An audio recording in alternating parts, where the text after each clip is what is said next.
사랑의 하나님 감사합니다. 주님의 날, 주님의 귀한 처소로 저희들 인도해 주심을 감사합니다. 오늘 예배를 드릴 때 우리의 마음을 다하여 주님을 높이는 시간 될 수 있도록 주님 인도하여 주시옵소서. 은혜를 감사하며 예수님의 이름으로 기도합니다. 아멘. 여러분 어느 책이든 단 한 구절, 단 한 문장만 건져도 그 책의 값어치는 다한다고 생각이 듭니다. 오늘 미가 선지자, 오늘 이 말씀이 그 말씀이 아닐까 생각을 하게 됩니다. 오늘 같이 보실 말씀은 미가서 6장 8절 말씀입니다. 우리 말씀을 같이 읽겠습니다. 사람아, 주께서 선한 것이 무엇임을 내게 보이셨나니 여호와께서 내게 구하시는 것은 오직 정의를 행하며 인자를 사랑하며 겸손하게 내 하나님과 함께 행하는 것이 아니냐. 아멘. 오늘 하나님의 요청이라는 제목으로 우리 말씀 은혜 같이 나누기를 원합니다. 여러분, 선지자 미가는 사실 우리에게 익숙한 인물은 아니죠. 이 미가서 이 책을 처음 펴보신 분도 계실 테고요. 참 익숙한 말씀 아닙니다. 미가는 익숙한 인물은 아니지만 그를 통해 곳곳에 숨겨진 하나님의 그 빛나는 말씀은 참 오늘 우리 살아가는 우리에게 정말 귀한 약속의 말씀이 되고 있습니다. 미가서 말씀은 5장 2절 말씀 보면 베들레헴에서 태어나는 그 선지자 그를 표현하고 있는데 그거는 이제 예수님에 대한 예언을 5장 2절에서는 말하고요. 그다음에 예레미야 26장에서는 예레미야가 정말 죽을 위험에 처했을 때 그때 선지자의 말을 인용하는데 바로 미가 선지자 말을 인용해서 예레미야가 살아나는 그런 놀라운 일도 있었습니다. 그만큼 미가는 우리에게 익숙한 인물은 아니지만 성경 곳곳에서 정말 주옥 같은 말씀으로 사람을 살리고 또 예언의 말씀으로 공동체를 일으켜 세우는 그런 원동력이 바로 미가 선지자의 선포이며 또 말씀입니다. 오늘 그 말씀에 귀를 기울이고 또 하나님의 요청이 무엇인지 우리 함께 나누기를 원합니다. 여러분, 오늘 본문은 도대체 신앙이 무엇일까? 신앙이 무엇인지를 우리에게 아주 간결하고 또 분명하게 말해주고 있습니다. 미가서 1장 1절 말씀 보면 미가는 유다 왕 요담, 아하스, 히스기야 시대에 활동했던 선지자입니다. 당시 북이스라엘과 남유다, 남북이 갈라져 있었는데요. 그 당시에 선지자 4인방이 있었습니다. 북이스라엘은 아모스와 호세아가, 또 남유다는 이사야와 오늘 선지자인 미가가 그렇게 사역을 하고 있었죠. 미가의 예언은 이 아하스 시대를 배경으로 하고 있습니다. 여러분, 아하스 시대는 어떤 시대였을까요? 어떤 배경이 있었을까요? 그 시대는 온통 돈이 지배하는 시대입니다. 부자가 되는 것이 지고의 선이 되는 것, 어찌 보면 오늘날과 좀 비슷하죠. 요즘 TV를 보면 우리나라 그 영화 중에 또 드라마라고 하죠. 오징어 게임이라는 그 영화가 있습니다. 정말 세계 81개국에서 지금 1위를 달리고 있다고 합니다. 오징어 게임은 우리가 어렸을 적에 해본 게임 중에 하나이죠. 근데 그 오징어 게임이 굉장히 잔혹한 게임입니다. 456억 원이라는 엄청난 돈, 그 돈을 위해서 그 돈 앞에서 누구든지 죽일 수 있는 그런 인간의 욕심을 다루는 그 영화가 바로 오징어 게임입니다. 그 오징어 게임은 오늘날 우리 시대 자본주의, 물질주의, 참 해학적으로 표현하는 영화가 바로 오징어 게임이에요. 그만큼 우리 사회는 또 우리 문화는 그렇게 돈에 찌들려서, 물질에 찌들려서 누군가 죽여야만 내가 살 수 있는 그런 문화, 그런 상황, 바로 오늘날 우리의 시대입니다. 오늘뿐만 아니라 아하스 시대도 동일했어요. 돈을 버는 것, 그것이 목표였습니다. 삶의 목표였어요. 돈을 많이 버는 것, 그리고 빨리 버는 방법은 무엇이 있을까요? 로또가 있겠죠. 무엇인가 일확천금을 바라는 로또가 있을 겁니다. 그런데 미가 선지자의 말씀을 보면 돈을 가장 빨리 버는 방법이 있는데 바로 남의 것을 탈취하는 거예요. 남의 것을 약탈하는 것입니다. 남의 것, 다시 말하면 자기가 가지고 있는 어떤 권력과 특권을 가지고 약자들의 것을 빼앗는 것, 그것만큼 쉽고 확실한 방법은 없죠. 미가서 2장과 3장 말씀 보면 하나님은 이 미가 선지자를 통해서 그 사회를 아주 낱낱이 고발하고 있습니다. 3장 2절, 3절 말씀 보면 그 당시의 상황을 이렇게 표현하고 있는데요. 우리 말씀 같이 읽겠습니다. 너희가 선을 미워하고 악을 기뻐하여 내 백성의 가죽을 벗기고 그 뼈에서 살을 뜯어 그들의 살을 먹으며 그 가죽을 벗기며 그 뼈를 꺾어 다지기를 냄비와 솥 가운데 담을 고기처럼 하는도다. 여러분, 그들은 뭐가 없습니까? 선을 미워하고 악을 기뻐한다 라고 말하고 있어요. 선을 미워하고 악을 기뻐한대요. 그 삶의 열매가 무엇입니까? 다른 사람의 재물을 탈취하는 거죠. 논이, 들이 눈에 들어오면 그것을 탈취합니다. 나보다 집이 더 좋으면 그 집을 빼앗습니다. 그것이 당시의 부조리예요. 자기가 갖고 있는 권력과 힘을 가지고 돈을 다 끌어 모으는 그런 시대가 바로 아하스 시대였습니다. 그런데 여러분, 이 시대뿐만 아니라 그러면 그 시대를 다스렸던 아하스 왕은 어땠을까요? 아하스 왕은 좀 달랐을까요? 여러분, 아하스 왕을 보면 아하스 왕은 유다 왕, 남유다 12번째, 그 12번째 왕이었어요. 하나님이 세우신 왕이었죠. 그런데 그 아하스를 이렇게 잘 보면 아하스는 굉장히 열정적이었습니다. 신앙도 열정적이었어요. 무엇인가 뜨거웠습니다. 물불 가리지 않았던 것 같아요. 두 가지 특징이 있는데, 한 가지는 그가 자기 아들을 불살라 버렸어요. 다시 말하면 인신제사를 드렸던 것이죠. 그 당시 하나님이 가장 싫어했던 제사들 중에 하나는 바로 인신제사. 다시 말하면 사람을 불태워서 예물을 드리는 것, 제사를 드리는 것을 굉장히 싫어하셨어요. 그거를 아하스가 했습니다. 여러분 놀랍지 않습니까? 정말 자기 자식까지 불태워서 하나님 앞에 멋져 보이려고 하는 그런 불타는 열정. 사실 아하스는 아브라함보다 더 믿음의 사람이었던 것 같아요. 믿음의 조상 아브라함, 그의 모습을 보면 어땠습니까? 아들을 죽이려고 했지만 하나님 멈추셨잖아요. 근데 이 아하스는요, 끝까지 그 아들을 불태워 제물을 바칩니다. 또 한 가지 있는데요, 그거는 바로 성전을 아름답게 꾸몄던 일입니다. 성전을 재건했던 거예요. 그 당시에 제국이었던 아시리아였는데, 이 아하스가 아시리아를 방문하게 되었어요. 아시리아를 방문했는데 정말 제국답게 그 성전도, 그 제단도 굉장히 멋졌습니다. 근데 아하스가 그 제단을 보고서 눈이 돌아간 거예요. 마음을 빼앗겨 버린 거예요. 예루살렘 성전이랑 비교해 보니까 너무 초라한 것이죠. 이거 안 되겠다. 아시리아에 있었던 그 신전 아주 잘 이제 기억을 하고요. 그 당시에 제사장이었던 우리아에게 말을 합니다. 우리도 이렇게 바꿔보자고. 제단을 바꾸고 아름답게 꾸며보자. 그러면 하나님이 기뻐하시겠지. 그래서 진짜 그 성전을 변화를 줍니다. 열왕기하 16장 15절 말씀 볼까요? 열왕기하 16장 15절 말씀 보면 이 아하스 왕은 그 제단을 바꾸고 이렇게 행동을 합니다. 같이 읽겠습니다. 아침 번제물과 저녁 소제물과 왕의 번제물과 그 소제물과 모든 국민의 번제물과 그 소제물과 전제물을 다 이 큰 제단 위에 불사르고 또 번제물의 피와 다른 제물의 피를 다 그 위에 뿌리라. 오직 놋제단은 내가 주께 여쭐 일에만 쓰게 하라 하며. 여러분 본문 보면 다 이 큰 제단 위에 불사르라 라고 표현하고 있어요.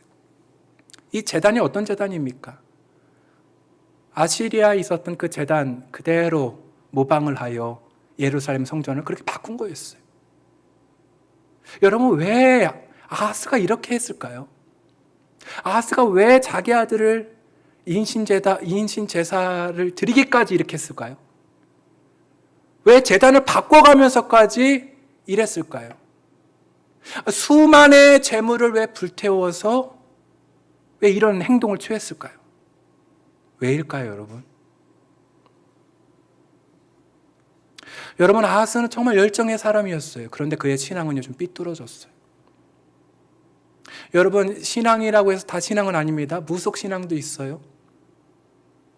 거짓 신앙도 있어요. 내 자신을 믿는 그런 신앙도 있어요. 신앙의 종류는 다양합니다. 이 아하스도 정말 불타는 신앙이었지만 그 신앙이 하나님을 향하지는 않았어요. 자신의 탐욕과 자신의 욕심과 자신의 부와 자신의 권력을 위해서 그렇게 오용한 것이에요.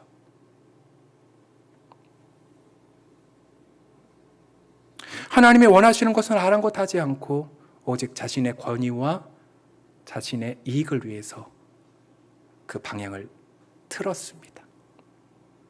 여러분, 오늘의 시대를 선택적 정의의 시대라고 말을 해요. 이거 무엇입니까? 선택하는 거예요. 내 이익이 맞으면 그게 정의예요. 내가 옳으면 그것이 옳은 겁니다. 아무리 누군가가 이것은 옳습니다. 아니에요. 내가 옳으면 그게 정의라는 거예요. 그것이 바로 선택적 정의예요. 여러분, 오늘 우리의 시대를 보면 정의는 있는데 다 취사 선택합니다. 우리는 완전하지 않아요. 그래서 선택적 이 정의를 취사 선택할 수밖에 없는데 그것이 너무나 지나친 시대가 바로 오늘의 시대예요. 정치인들 보십시오. 사회 뉴스를 보십시오. 그들이 하고 있는 정의는 잘 보면 복수예요, 복수. 그래야 내가 살고요. 그래야 내가 올라가고요. 그래야 내가 부를 더 취할 수가 있어요. 결국 누군가를 군림할 수 있는 그 도구로 정의를 사용하고 있는 것이죠. 그것이 바로 선택적 정의예요.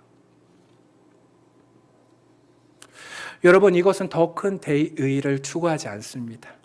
눈앞에 보이는 이익과 눈앞에 보이는 생존을 위해서 그렇게 몸부림치고 있는 것이죠. 사실 그 근저에는, 선택적 정의 그 근저에는 개인주의가 있어요.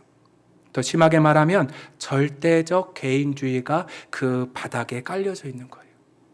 여러분, 우리는 누구든지 다 개인주의에 있습니다. 행복 추구권이 있어요. 근데 그것이 지나치면 절대적 개인주의로 자기 행복과 자기 유익과 자기의 만족만을 위해 살아가는 것, 그것이 절대적 개인주의예요. 여러분, 이거는 처음에는 기쁜 것처럼 보이지만 점점점 자신이 갖고 있는 의미를 잃어버리고 마음의 불안과 낙심과 좌절에 빠지는 것이죠. 그래서 토크빌은 이렇게 말합니다. 인생은 자신보다 더 큰 대의를 만날 때 참된 인생의 의미를 가질 수 있다라고 말해요. 여러분, 사람은 누군가 정말 의미 있는 삶을 살기를 원해요. 가치 있는 삶을 살기를 원합니다. 그래서 누군가 멘토를 찾죠. 누군가를 찾아갑니다. 그 사람에게 조언을 구해요. 그 사람의 조언을 통해서, 그분의 충고를 통해서 내가 성장하고 성숙할 수 있죠. 근데 여러분, 우리 인생의 문제, 누구에게 가야 될까요? 여러분들의 대의는 누구입니까? 여러분들이 추구하고 있는 그 행복의 최종, 그것을 뛰어넘는, 그것을 이루어 줄 수 있는 대의는 누군가요? 바로 우리가 그리스도인이라면 큰 대의는 바로 예수 그리스도인 줄 믿습니다. 그분만이 우리의 참된 인생의 목적을 알려주세요. 그분만이 우리의 인생의 존재와 우리의 삶의 문제를 해결하여 주시고 가장 근저에 있는, 가장 안에 있는, 깊숙이 있는 우리의 죄의 문제를 그분만이 해결해 주실 수 있는 거죠.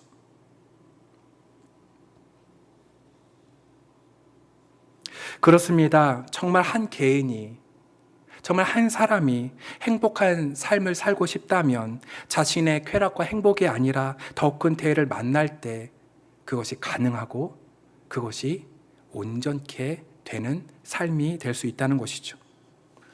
여러분, 그래서 오늘 하나님은 미가를 부르셔서 이스라엘 백성들을 그렇게 요청하고 계신 거예요. 두 번째로 하나님의 요청입니다.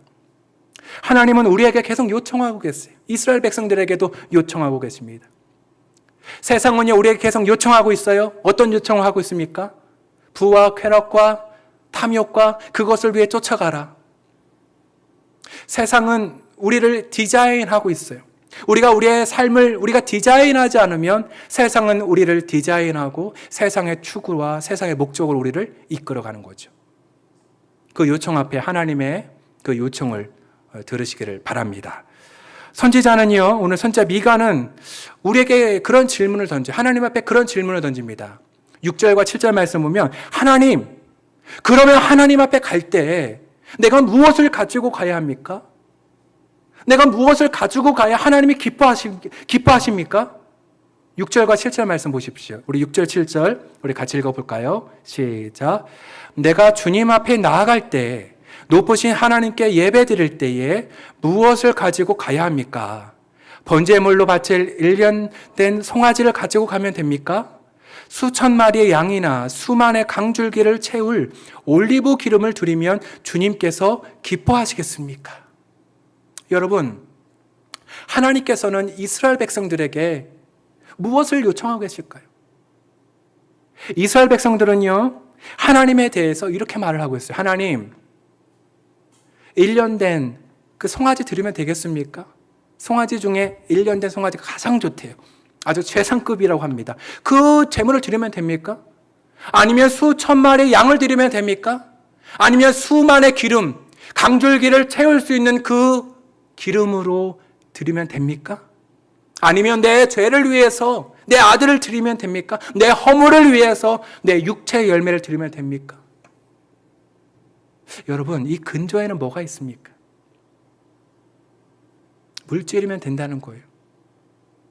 얼마 드리면 돼요, 하나님? 5,000원 드리면, 10만 원 드리면, 1억 드리면, 50억 드리면, 100억 드리면 됩니까?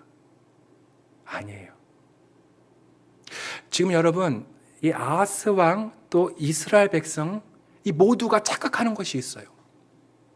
하나님은 물질만 좋아하신다고 생각했던 거예요. 돈만 좋아하시는 분이라고 생각했던 거예요. 헌금을 많이 드리면, 내 몸을 들여서 바치면 그것이면 다 끝난 거라고 생각했어요. 근데 여러분, 아니었어요. 하나님은 그렇게 그것을 원하시지 않으셨어요. 사무엘상 15장 22절 말씀 보면 순종이 제사보다 낫다고 했어요. 그렇다고 해서 순종이 더 낫다, 제사는 아니다, 그게 아니에요. 여러분, 순종하면 그 제사의 열매가 더 좋아 보이죠. 왜요? 하나님의 말씀에 순종한 거니까. 하나님은 무엇을 원하실까요? 삶의 순종을 원하세요. 그것이 곧 제사로, 예배로 이어지는 거죠. 여러분, 오늘 우리의 삶은요, 삶의 열매는 없이 그냥 제물로 다 퉁치려고 해요. 하나님, 오늘 주일 헌금 퉁, 11조로 퉁, 감사헌금으로 퉁, 작정헌금으로 퉁, 그걸로 끝내버리는 거예요. 그리고 다시 일주일의 삶은요, 하나님과 전혀 관계없는 삶을 살아가는 것. 하나님은 그걸 원하지 않으셨던 거예요. 삶의 열매로 드리는 제물, 그것을 하나님은 원하신다는 거예요. 8절 말씀 보면 이렇게 말하고 있죠. 8절 말씀 보면 이렇게 이스라엘 백성들에게 하나님 원하시는 것을 말씀하고 계세요. 8절 읽어볼까요? 시작. 너 사람아, 무엇이 착한 일인지를 주님께서 이미 말씀하셨다. 주님께서 너에게 요구하시는 것이 무엇인지도 이미 말씀하셨다. 여러분, 너 사람아 라고 말하고 있어요. 우리는 보통 너 사람아 라고 말하지 않죠. 아이고 인간아 라고 말하죠. 인간아 말합니다. 하나님은 이 사람, 이스라엘 백성들 전체를 향해서 말하고 있어요. 야 사람아, 이 인간아, 너 내 마음 모르겠니? 나는 이미 너에게 다 말을 했어. 다 말했어. 너 알고 있잖아. 너 알고 있는데 너 왜 딴소리 하고 있니? 너 왜 딴짓 하고 있니? 너 왜 딴 길로 가고 있니? 그렇게 말씀하고 있는 거예요. 여러분, 하나님은 오늘 우리에게 말씀하세요. 야 인간아. 아니죠. 야 누구야? 야 훈이야. 너 왜 그러니? 다 말했잖아. 내가 알려줬잖아. 다 알려줬잖아. 그런데 너 왜 다른 길로 가니? 너 왜 이렇게 방황하고 있니? 우리는 이렇게 대답할 수 있어요. 하나님 뜻이 무엇인지 알고 싶어요. 우리는 이렇게 말하죠. 정말 하나님의 뜻이 무엇인지 알면 제가 그 길 가겠습니다. 근데 여러분, 하나님이 알려주셨는데 우리는 그 길 가기 싫어해요. 왜요? 손해보기 때문에, 힘들기 때문에, 내 손에 흙을 묻혀야 되기 때문에, 내 입이, 내 몸이 평가받기 때문에 싫어해요. 근데 여러분, 하나님은 하나님의 사람을 부르신 목적이 있어요. 8절에 뭐라고 말하고 있습니까? 내가 기뻐하는 것은 오직 정의와 그리고요 인자를 사랑하는 것과 그리고 겸손히 하나님과 함께 행하는 것이다 라고 이 세 가지를 말씀을 하고 계세요. 여러분, 정말 하나님의 뜻이 무엇인지 알고 싶으신 분들은요, 이게 하나님의 뜻이라고 생각하십시오. 이것이 하나님의 계획이라고 믿으십시오. 뭐라고요? 정의를 행하는 것. 두 번째는요, 인자를 사랑하는 것. 세 번째는요, 겸손히 하나님과 함께 행하는 것, 걷는 거예요. 그것입니다. 여러분, 먼저 정의는 무엇일까요? 정의는요, 하나님이나 사람과 정직을 의미해요. 정의는 정직을 의미합니다. 근데 여러분, 나 정말 정직하게 살고 싶어요. 정직하게 내 일을 정말 꾸려나가고 싶고 믿음으로 살고 싶어요. 근데 여러분, 우리의 마음은 어떤가요? 우리의 마음은요, 잘 보면 하나님에 대해서, 사람에 대해서 우리 마음은 너무나 틀어져 있어요. 말씀은 듣지만, 하나님의 말씀을 듣고 아멘 하지만 너무 쉽게 우리의 마음이 틀어져서 그 방향으로 가려고 해요.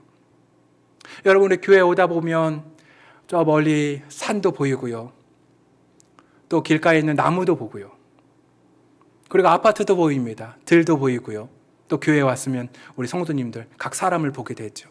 그리고 하나님을 예배하니까 하나님을 또 찬양하게 되죠. 근데 여러분, 우리 틀어져 있는 마음은 어떨까요? 산을 어떻게 볼까요? 산을 돈으로 봐요. 저 뒷산은 한 60억 되겠다.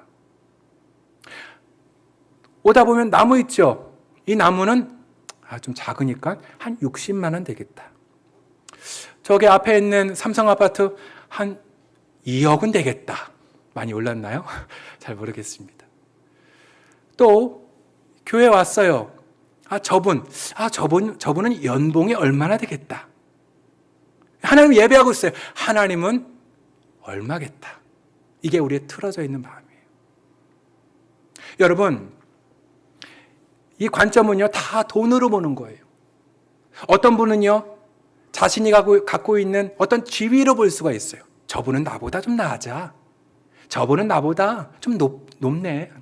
저분의 자녀는 좀 우리 자녀보다 비교하는 거죠. 무엇인가 다 돈 아니면 지위나 내가 갖고 있는 특권을 가지고 그렇게 판단하는 거죠. 그리고 하나님도 어떻게 할까요? 하나님, 저 오늘 하나님 앞에 예배드리러 왔습니다. 할렐루야. 오히려 자신이 신이 되는 그런 하나님과 인간이 바뀌어버린 그런 틀어진 모습이라는 거예요. 그것이 우리의 모습이에요. 여러분, 오늘 여러분들의 모습은 어떻습니까? 우리들의 모습은 어떤가요? 잘 차려입지만 그 안에 내 마음은 어떤가요? 사람에 대해서, 자연에 대해서, 저 멀리 산에 대해서, 우리 옆에 있는 우리 지체들을 향해서 여러분들은 어떻게 그들을 대하고 있습니까? 정직하십니까? 정직하게 대하고 있습니까? 목사님, 저도 자유롭지 않습니다. 우리 모두가 그렇지 않습니까? 근데 이 정직은요, 그냥 착한 게 아니라 하나님이나 사람 앞에 정직한 거예요. 그리스도인이라면 하나님과 사람 앞에 정직을 위해 살아가는 거죠. 근데 우리의 마음은 틀어졌다고 했죠. 근데 여러분, 우리의 마음을 잡을 수 있는 기준이 있어요. 디모데후서 3장 16절 17절 말씀 보면 하나님의 말씀입니다. 할렐루야. 하나님의 말씀은요, 우리 안에 틀어져 있는 우리들의 모습과 우리의 마음을 고쳐 바르게 만들어요. 하나님의 말씀은요, 사람으로 온전하게 하며 모든 선한 일을 행할 능력을 갖추었다라고 말씀하고 있어요. 그러니 여러분, 하나님의 말씀을 우리의 삶의 기준으로 삼고 하나님의 말씀을 우리의 발의 등이요 길로 삼아서 주의 말씀을 신뢰하며 정직의 길을 걸어갈 수 있는 우리 모두가 되기를 주님의 이름으로 축원합니다. 두 번째는요, 인자를 사랑하는 거예요. 여러분, 이 인자라는 것은요, 헤세드입니다. 헤세드. 이 헤세드는요, 오늘 미가서에도 곳곳에 나와 있어요. 이 헤세드라는 것은 시편에는 한 250번 나오고 굉장히 많이 나와요. 근데 이 헤세드는 본래 뜻은 자비도 들어가 있고요. 또 인자도 인애도 들어가 있고요. 그러니까 누군가의 어떤 관계를 의미하는 거예요. 이 헤세드에는 세 가지 의미가 있는데, 첫 번째는요, 하나님께서 인간을 향한 관점이에요. 하나님께서 인간을 향해서 언약을 통해 변함없는 사랑을 베풀어 주시는 것이 헤세드예요. 두 번째 뜻은 뭐냐면, 인간이 하나님께로 향할 때 또 헤세드를 씁니다. 그건 뭐냐면, 경건한 믿음을 행할 때, 하나님을 향해 경건한 믿음을 행할 때 그때도 헤세드를 사용해요. 세 번째는요, 이 헤세드는 사람과 사람 사이의 사랑과 신뢰를 의미할 때 사용하는 단어가 이 헤세드예요. 그러니 여러분, 이 헤세드는요, 우리의 삶의 자리 가운데 하나님의 사랑만을 우리가 헤세드라고 하는 것이 아니라, 사람과, 그리고 사람 편에서 하나님과 우리 모두가 이런 관점을 가져야 된다는 거예요. 여러분, 우리는 어떻습니까? 하나님의 사랑은 그냥 수동적으로 머물러 있는 사랑이 아니었어요. 오늘 8절 말씀 보면 이렇게 말하고 있죠. 뭐라고 말하고 있냐면, 인자를 사랑하며 라고 말하고 있어요. 인자를 사랑하며. 근데 본래 뜻은 뭐냐면요, 인자를 사랑하다라는 거예요. 사랑하다. 그냥 수동적으로 움직이는 것이 아니라 사랑해야만 한다는 거예요. 여러분, 우리는 누군가 선택적 사랑을 해요. 선택적 정의뿐만 아니라 선택하면 사랑을 해요. 그럴 수밖에 없는 존재이죠. 근데 성경적인 사랑은 뭐예요? 수동적이고 누군가 시켜서 하는 사랑이 아니라 예수 그리스도의 사랑을 통하여 자동적으로 그와 함께 친밀한 관계를 누리고, 그리고 하나님과의 관계를 누림으로 그 공동체가, 그 관계가 긴밀하게 이루어지는 것을 의미를 하는 거예요. 그러니 여러분, 이 인자를 사랑한다는 것은요, 상호 관계를 의미하는 거죠. 관계예요. 나눔입니다. 실천이에요. 책임입니다. 이것이 틀어지면 어떻게 될까요? 그 관계는 지속될 수가 없어요. 발전할 수가 없어요. 하나님은 인간에게 변함없는 그 은혜와 사랑을 베풀어 주고 계세요. 그 변함없는 사랑을 통해서 우리를 구원하여 주시고 우리를 인도해 주고 계세요. 그리고 이제 사람 편에서 그렇게 하나님의 요청에 반응하라는 거예요. 어떻게 해요? 경건한 믿음으로 주님께 올려드리라는 거예요. 뿐만 아니라 옆에 있는 수평적으로 사람과에는 신뢰와 사랑으로 그 사람에게 그 사랑과 그 헤세드가 전해질 수 있도록 그렇게 살라고 말씀을 하고 있는 거예요. 여러분, 마지막으로 하나님이 가장 기뻐하시는 것은 무엇이냐면 8절 후반절 말씀 보면요, 겸손하게 내 하나님과 함께 행하는 것이라고 말씀합니다. 여러분, 여기서 행한다라는 것은 무엇일까요? 행한다는 것은요, 걷는다라는 뜻이에요. 걷는다라는 거예요. 하나님과 겸손히 내 하나님과 함께 행한다는 것은 하나님과 함께 뭐 하는 거예요? 걷는 거예요. 근데 여러분, 여기서 누구와 걷느냐가 중요해요. 누구와 걷느냐가. 여러분들 누구와 걷고 계십니까? 누구와 함께 걷기를 원하십니까?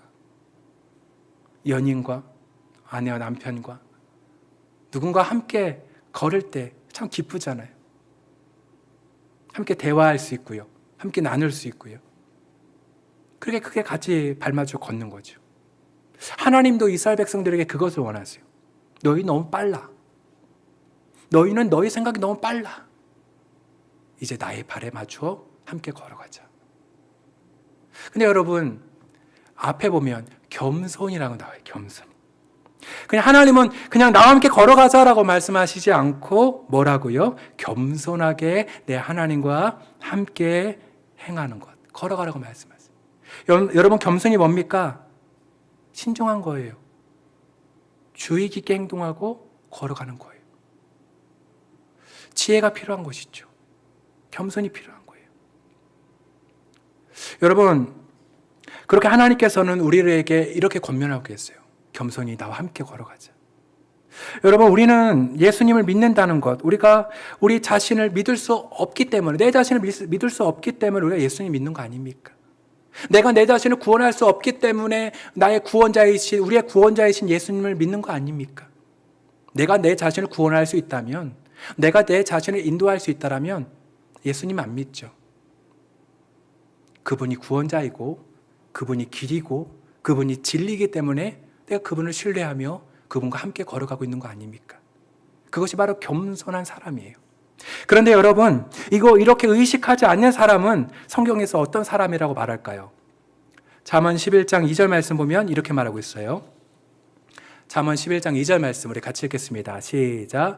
교만한 사람에게는 수치가 따르지만 겸손한 사람에게는 지혜가 따른다. 교만한 사람에게는 뭐가 따른다고요? 수치가 따른다.